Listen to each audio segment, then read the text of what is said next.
The design actually comes out the same in the end. I did the same processes I was planning on doing, but I wanted to use some scrap clay. And this was from a previous project that I did. It was actually the very previous project. I'll leave a link below for you for that. It came out really pretty, the original piece that I made from this. This is just all the stuff that's left over. I wanted to make a scrap piece from this, but I got it out. I started messing with it, and it just crumbled to pieces. I've never had a clay do that before. Even clays that I have used alcohol inks in, which you'll see later in the video, I'll show you a piece of clay that's still, hasn't been baked or anything, but it was used with alcohol inks. Oh my goodness, like a year ago probably. So I don't know what happened.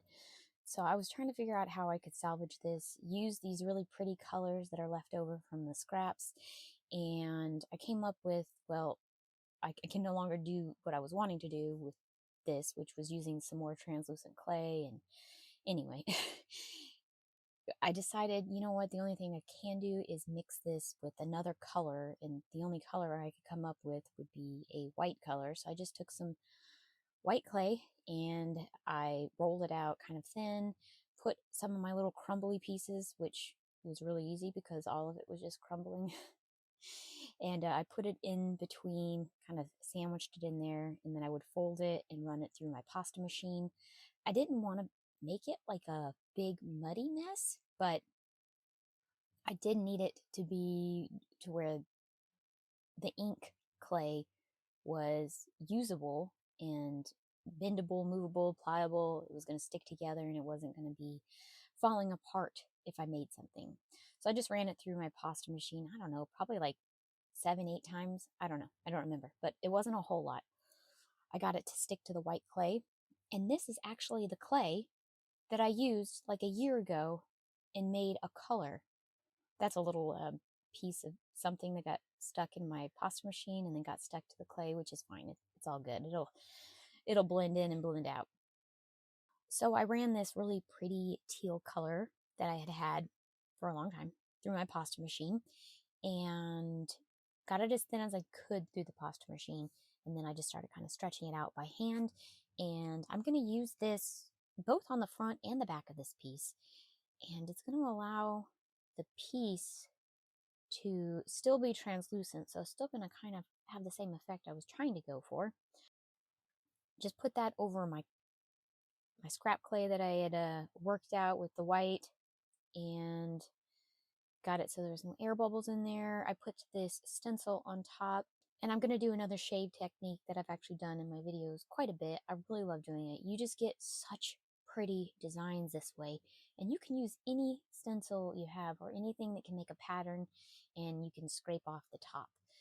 So you just want to make sure that you roll the clay down and it starts to pop up through your stencils, and then you can just shave off all the stuff that comes through the top. And you can shave off as much as you want to or go as deep into the clay as you want to. I was kind of experimenting with this step too. I was trying to decide how much I wanted to take off, if I wanted a little bit of the green kind of blurry lines on it, which you'll see at the top left, but I decided I didn't like that. It looked kind of funky.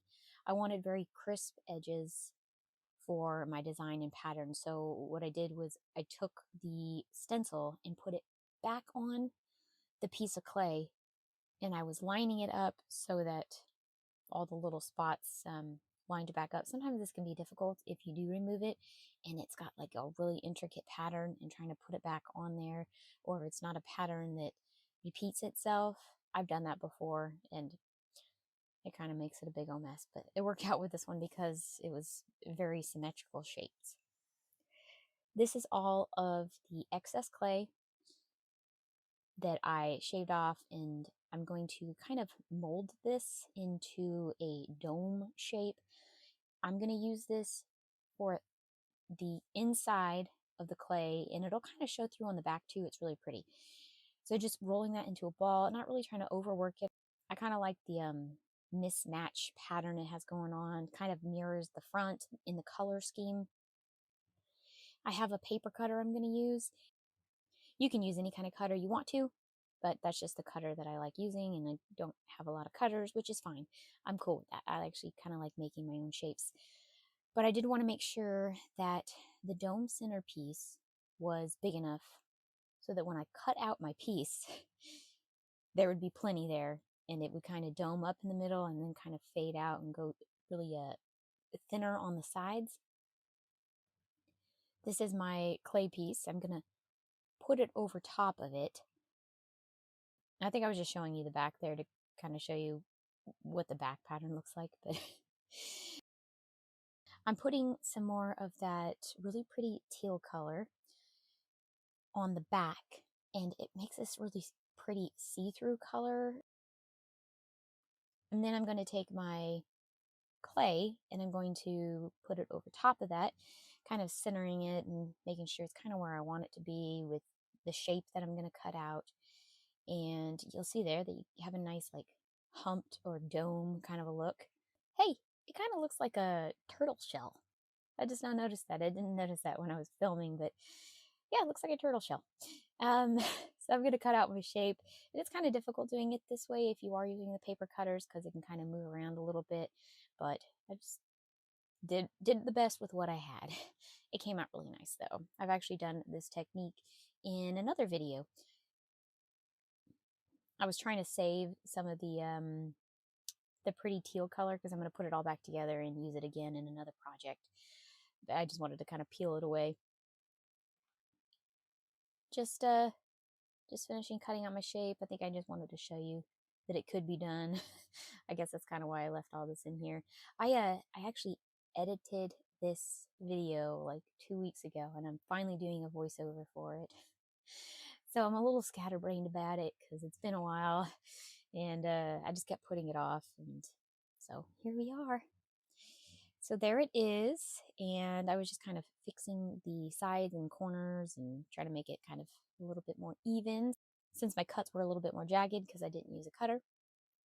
I have this eyebrow pencil cap from an old eyebrow pencil, and I love using this. It has like the perfect cutout shape, circle cutout shape. I just love it. And I was wanting to make it a little bit smoother so it wasn't so like stark. Hey, I'm a cut right there in the center of this. So I took the cap, flipped it around, and I'm just kind of evening it all out. And then I was like, oh yeah, I have these tools that I made. I can kind of push the indent a little more into the clay to kind of give it a little bit more dimension and shape to it. And I really like the way that came out. And inside, kind of making sure I scrape it pretty good just to kind of smooth it all out. And of course, you can do the backside too. I didn't really want to do that, but just wanted to show you you could do the backside that way too. This is the piece, and all I need to do now is cut a hole for my findings. And yes, you can do this after you bake it if that is what you prefer. I just, over the years, prefer, depending on the piece, to usually do it this way. That way I don't break the clay or have the possibility of breaking the clay once it's baked, and trying to use my cutters, and my hands are kind of shaky and I don't like that. So it's just easier for me to manipulate the wet clay than the hard clay. I do like to make sure that my hole is cut pretty well going the front and the back because this is it for it. Like I'm not going to be doing any sanding or anything like that. So it needs to be big enough for my finding to fit through. And this is the baked piece. I kind of sped up here towards the end. This is baked. So you can see the clay underneath, and it kind of gives it this 3D look where the pretty teal color is and the colors underneath shine through. I just love that. It's just kind of like glassy looking and just kind of pops a little bit. And then this is the back of the clay. You can obviously see through it, and you can see like a little pattern. It looks washed out and kind of like tie-dye in a way. Love the way it came out. Came out real pretty. I do need to buy some more string. I ran out of string. That's why this doesn't have any. But that is it for this video. Sorry it's so scatterbrained. I appreciate you guys. Thank you so much for watching. Bye!